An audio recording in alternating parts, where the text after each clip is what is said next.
When you got a franchise caliber quarterback, the likes of Andrew Luck, you go all out to protect him. You don't protect Chuck Pagano. You don't protect former GM Ryan Grigson, who should never be a GM in this league again. I'm not saying he should be unemployed. I'm not saying he doesn't know football. I'm not saying he doesn't deserve a check from an NFL team. But when you hear the stories that you've heard about Ryan Grigson, as it pertains to his hard-headedness, his acerbic attitude, his unwillingness to get along with certain people, whether it be the coach, scouts, other people, they want to listen. And you see what he has subjected. He spent years as the GM for the Indianapolis Colts, subjecting Andrew Luck to over 5 years. 5 years. The man was sacked 100 times. In the first 3, he was sacked 100 times. Andrew Luck was sacked 41 times as a rookie in 2012. 32 times his second year. 27 times his third year. Yes, there was improvement. But damn it, 100 times is 100 times, and that's only counting the times that he was sacked. It ain't counting the amount of times that he was hit. It's not an accident that everybody sits here right now raving about Chris Ballard. What did this man do? In Ryan Grigson's 5 years as a general manager for the Indianapolis Colts,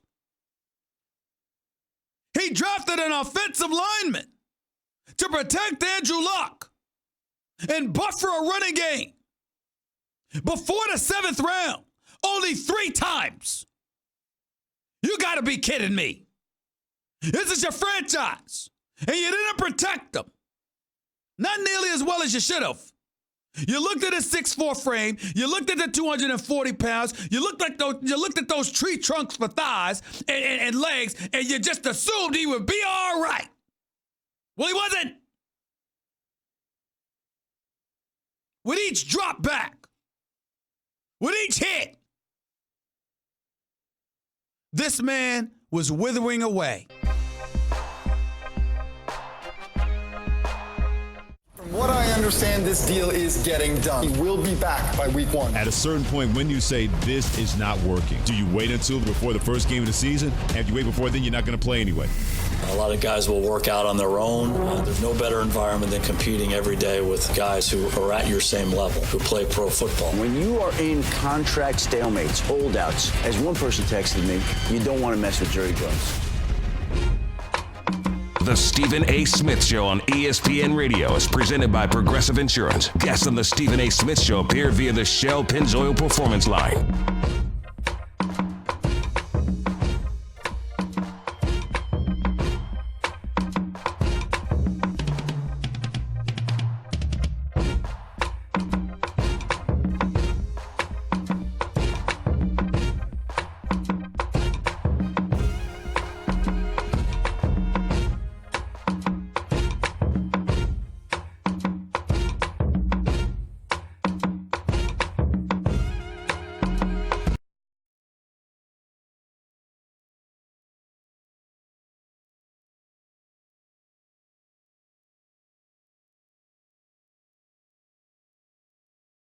Segment, go check it out on demand in the Stephen A. Smith podcast, brought to you by Capital One. Capital One is reimagining banking, offering accounts with no fees or minimums that can be opened in 5 minutes. Capital One, hey, what's in your wallet? Capital One, N.A., member, FDIC. 888-SAY-ESPN is the number to call up. That's 888-729-3776. Getting ready to get to the calls, but I wanted to take a moment to congratulate Serena Williams yesterday. Absolutely destroyed Maria Sharapova. 6-1, 6-1 in their match at the U.S. Open. 23 Grand Slam titles for Serena. One shy of all-time record, if I remember correctly. She's just one of the greatest, man. She's one of the greatest ever. I mean, when you think about iconic figures in the world of sports, you think Ali, and then along the lines, you think about Jordan, Jim Brown, Tiger Woods, Serena Williams, Bill Russell. I mean, you listen, Serena Williams is up there, man. She's up there. When we think about people who've overcome adversity, who've extended and transcended their sport. Obviously, nobody appears to come to mind more so than Muhammad Ali. People will make arguments about, Joe Louis, Jack Johnson, and, folks like that, and obviously the adversity they face along with Sugar Ray Robinsons and Jackie Robinsons, Larry Doby and others, Kurt Flood, father of free agency. All of those things are true.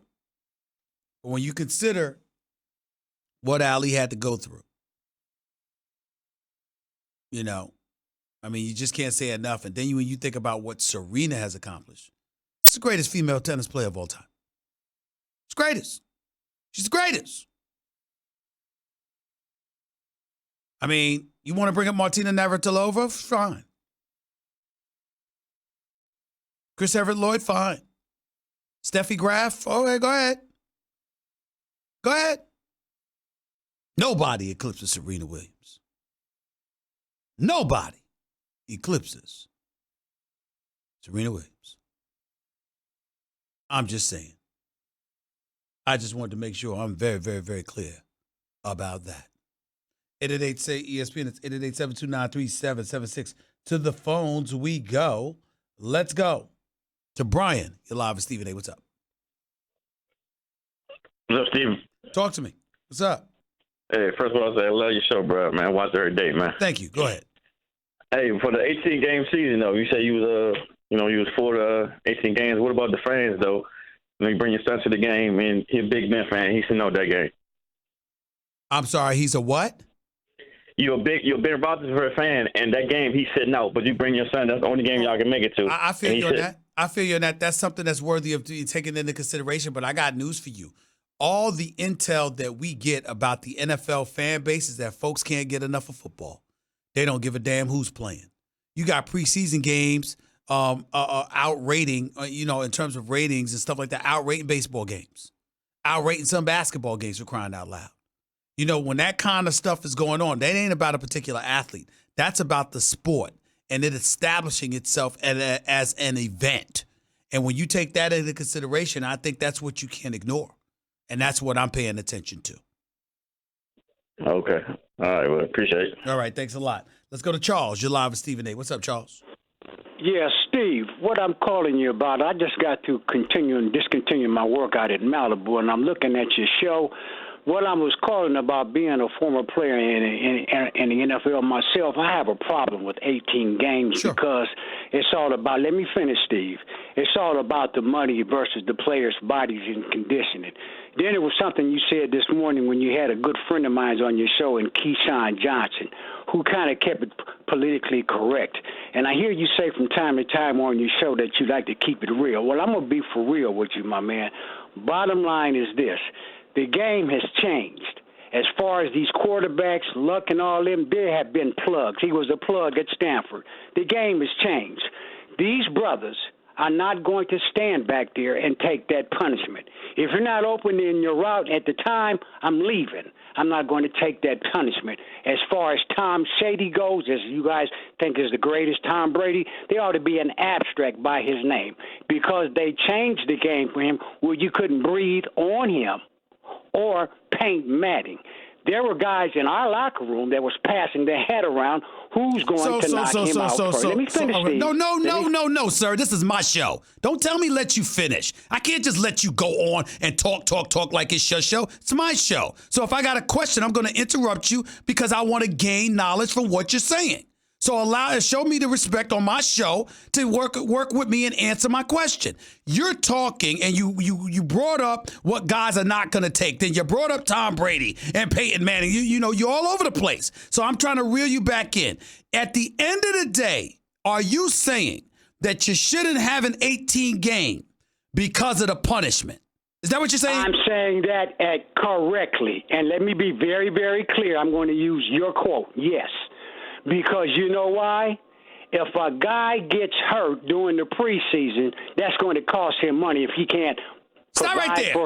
I'm glad you said that. Stop right there. You're acting as if I'm saying force the players. That's not what I'm saying. I'm saying if you're a player and you're negotiating something, keep in mind, because evidently you didn't listen to my point. I said I'm a proponent of 18 games, not of players playing 18 regular season games. So in other words, you take a 53-man roster, okay, Charles? You elevate it to 65 to 70. And you make sure that no individual player plays more than 16 regular season games. So there are games where you're going to see some subs incorporated because it's not just about the players. Now I'm looking at a coach's strategy. All right, I might play this player this game, or I might sit him this game, or I might sit somebody that game. I might incorporate this guy with the starters for this game. I might incorporate this unit with this unit for this game, et cetera, et cetera. You're not just looking at the players. You're looking at the coaches strategize over the course of 18 games, but you're not forcing every individual player to play more than 16 regular season games. That is my proposal. What's wrong with that as it pertains to danger? So then let me ask you this, Steve, and it's an open-end question. Are you for the 18 games, yes or no? Yes. You are. But not players playing all 18 games. I'm a proponent of increasing the roster, having an 18-game regular season, getting rid of 2 preseason games, and ensuring and mandating that no player plays in more than 16 regular season games. Yes, I'm an advocate of that. Now, let me ask you this.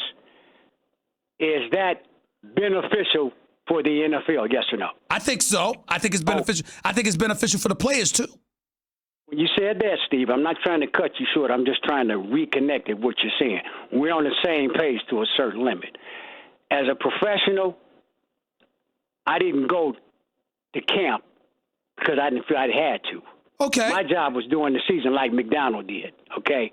As a player and so long, I just couldn't go for that nowadays. I just couldn't. All right. That's just my opinion. You understand? I'm not here to fight with you to try to tell you how to. I mean, this is your job. This is what you do. But I know what I did and what I still do. But what I'm saying to you is what I'm saying. I got to run. I appreciate the call. But what I'm challenging you on is your comprehension of what I said, because you're acting like I'm a proponent of guys playing 18 games. No, I'm a proponent of increased rosters, increased money for the players, an 18-game schedule, but not allowing them to play more than 16 regular season games. That way, those additional players can be incorporated into the mix, and you can have guys playing. You can mix them in with the starters. You can switch them up. You can do a lot of things. I think we'll learn more about players. I think we'll learn more about coaches and how they strategize and how they'd work their way around it. And if it's no additional punishment to the body, but there's more additional players, there's more additional players being employed, and therefore more money for the players,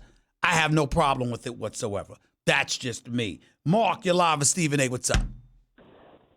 Stephen, thanks for taking my call. I want to lay out my plan, give you my logic.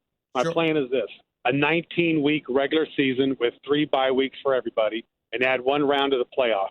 That gives you 3 more TV weeks for more revenue for both the owners and the players. My logic: 3 bye weeks gives all the players plenty of time for recovery. Okay, they all need it. It also would help the Thursday night games where nobody should have to do it on a quick week. Thursday night, everybody should be able to at least have 10 days before they do it. That's my logic. More money, more recovery. Yeah, but they want. But games. at the end of the day, they want more games, and that doesn't solve that. Just because you're extending it with additional bye weeks doesn't give you actually more games. More games in which people walk through the turnstiles, and that's where with the exception of the 1 playoff game, and that's where I disagree with your logic. I appreciate the call, but I don't agree with that at all. I'm a proponent of 2 additional games, but not players playing 2 additional games. Them being mandated to 16 games, you add 15 to 20 additional spots to the roster. You put them on a team, okay, and you incorporate all of that into the mix when it comes to these players playing those 2 extra weeks. You eradicate 2 preseason games. You make it an 18 game schedule, but you mandate that players play a maximum of 16 regular season games. That's my position. That's where I stand.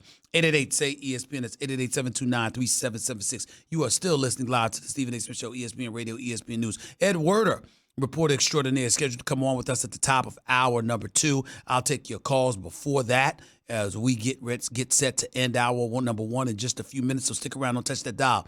It's the Stephen A. Smith Show, ESPN Radio, ESPN News. By the way, do you have frequent heartburn? Like the kind where you have an acid stashed everywhere in case